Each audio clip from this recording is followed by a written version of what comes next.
ओम शांति। ये सृष्टि का नियम है, जैसा हम कर्म करते हैं वैसा फल हमें अपने आप ही मिल जाता है। तो कहा जाता है कर भला ओ भला अंत भले का भला। दूसरा कहते हैं दूसरों का दुखड़ा दूर करने वाले तेरे दुख दूर करेंगे रा।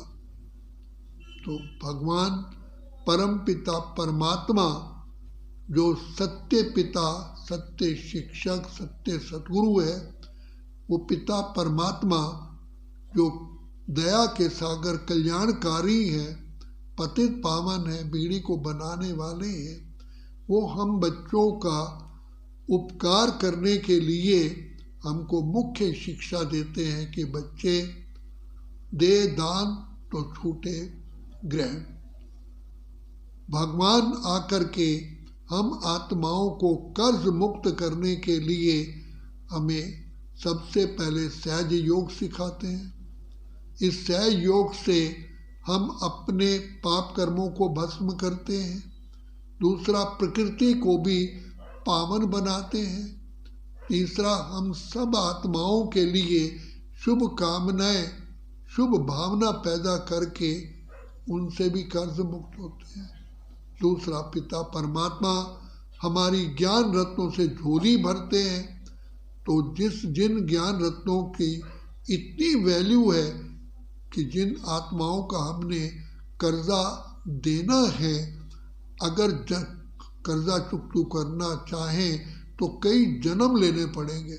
लेकिन बाप जो दया के सागर हैं, प्रेम के सागर हैं, कल्याणकारी हैं, हमें आकर के ज्ञान रत्नों से झोली भर करके हमें कहते हैं बच्चे दे दान तो छूटे ग्रहण। तो जब हम भगवान पिता परमात्मा का दिया हुआ ज्ञान बांटते हैं तो अनेक आत्माओं से ऐसे अनुभव होता है कि हमने उनका कर्जा वापस दे दिया, कर्ज मुक्त हो गए, और हमें उसके रिटर्न में बहुत खुशी और हल्कापन फील होता है और मन खुशियों से नाच उठता है। तो कहा था भला करने वाले भलाई किए जा।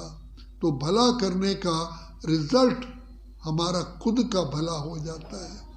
तो कहा ना दूसरों का दुखड़ा दूर करने वाले तेरे दुख दूर करेंगे रा। तो परमात्मा पिता आकर के हमें ज्ञान रत्नों से जो झोली भरते हैं तो उससे हमारे जन्म जन्म के दुखड़े दूर हो जाते हैं। तो भगवान पिता परमात्मा वर्तमान समय हम बच्चों के ऊपर इतनी रहम, इतनी कृपा करते हैं और कहते हैं बच्चे एक बात याद रखना, मैं ज्ञान रत्नों से झोली भरता हूँ, कहीं तुम्हारी बुद्धि रूपी झोली में छेद ना हो जाए। तो बाप हमको कहते हैं बच्चे जितना पिता परमात्मा को, मुझ बाप को प्यार से याद करोगे तो तुम्हारी बुद्धि बहुत प्योर हो जाएगी, सतो प्रधान हो जाएगी, श्रेष्ठ बन जाएगी। तो जैसे दूध को बर्तन में रखते हैं तो बर्तन को अच्छी तरह से स्वच्छ किया जाता है, साफ करते हैं। अगर बर्तन साफ नहीं होगा तो आप जानते ही हैं दूध टिक नहीं सकता, फट जाएगा। तो बाप कहते हैं बच्चे तुम्हारी 63 जन्म से माया 5 विकारों ने तुम्हारी बुद्धि को बहुत दूषित कर दिया है। तो इससे जो भी हम ज्ञान सुनते हैं वो टिकता नहीं है, बह जाता है, अर्थात स्मृति में नहीं रहता है और सुनाने की कला नहीं आती है।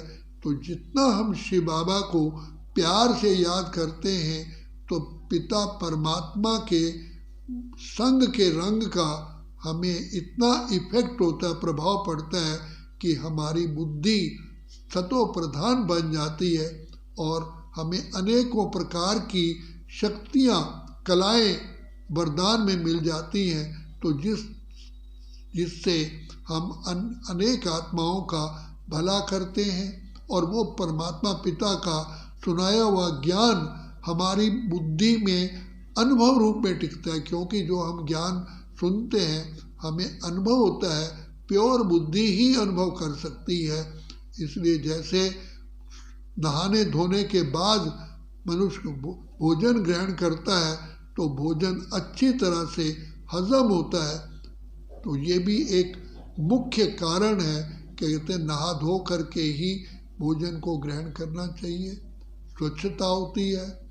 तो इसी प्रकार शिव बाबा आकर के हम बच्चों को कहते हैं, बच्चे तुम आत्माएं हो, तुम मेरे बच्चे हो।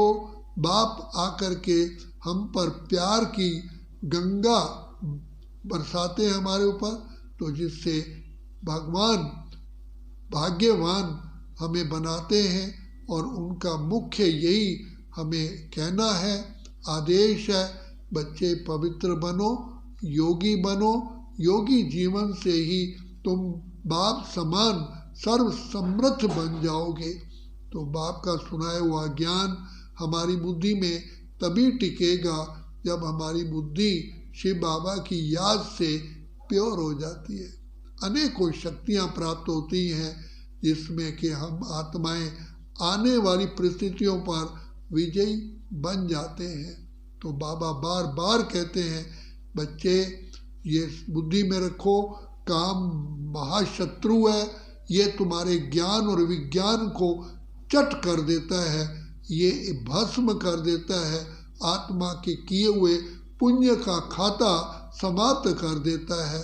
तो इसलिए बाबा हमें बार बार सावधान करते हैं, बच्चे ये सबसे बड़ा जो है बहुत ही बड़ा महापाप है, कुकर्म है।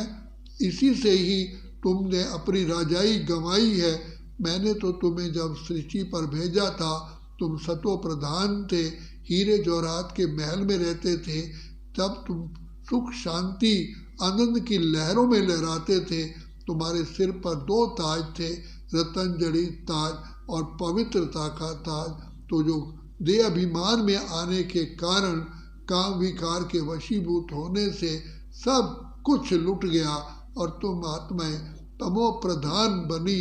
तमो प्रधान आत्मा होने के कारण दुख, अशांति, पीड़ा, रोग ऑटोमेटिकली आ जाते हैं। जैसे शरीर में विष पैदा होने से अनेकों बीमारियों का जन्म होता है, ऐसे इन विकारों का आत्मा में आने से अनेक कष्टों का और भाग्य विहीन बन जाते हैं। अगर भाग्य को जगाना है, खुशियों में रहना है, जीवन में सर्व गुण धारण करने हैं, तो बाप कहते हैं पवित्र बनो, योगी बनो, योगी जीवन है प्यारा। अच्छा, ओम शांति, ओम शांति, ओम शांति।